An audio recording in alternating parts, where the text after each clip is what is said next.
من فترة أنا قررت أبعد عن أهم صاحبة في حياتي، صاحبة عمري زي ما بيقولوا انتمتي. وقعدت كتير قوي قوي قوي قوي بسبب القرار ده. بصراحة كنت مشوشة جدا، مش عارفة أنا صح أنا غلط، أنا قلت الأصل، أنا اللي وحش، أنا الحد الوحش فعلا. بقيت مش عارفة، بس في نفس الوقت أنا مرتاحة، يعني أنا مرتاحة جدا للقرار ده. بس في نفس الوقت طب ليه؟ ده احنا بقالنا كتير قوي صحاب، ده احنا عملنا حاجات كتير قوي مع بعض، ده احنا سافرنا، ده احنا اكلنا، ده احنا شربنا.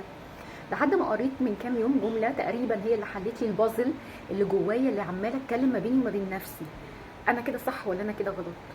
جمله بتقول ان في ناس محطات في حياتنا بيبقوا موجودين في حياتنا عشان اسباب معينه، والاسباب معينه لازم يجي لهم محطه وينزلوا فيها، او انت تختار بكامل ارادتك انك تكمل معاهم كل المحطات، بس انت اللي هتتأذي.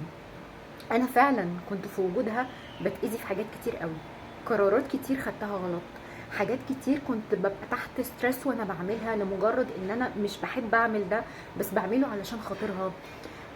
لايف ستايل كانت مختلفة تماما، بس برضو كنت بقول صاحبك على عيبه وبتاخده زي ما هو.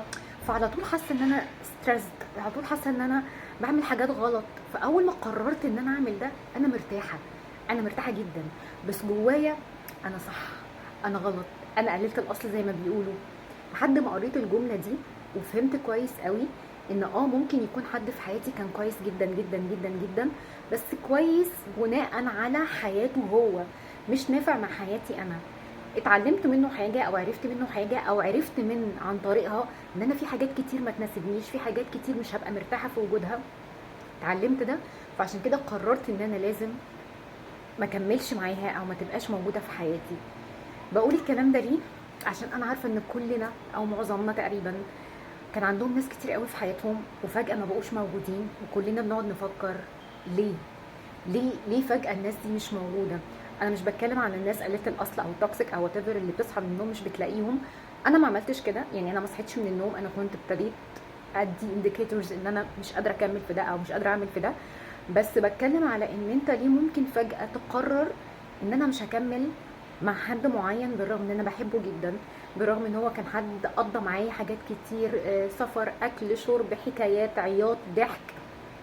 لكن احيانا ان فعلا هما لازم ينزلوا في المحطة دي عشان نعرف نكمل محطاتنا الجاية.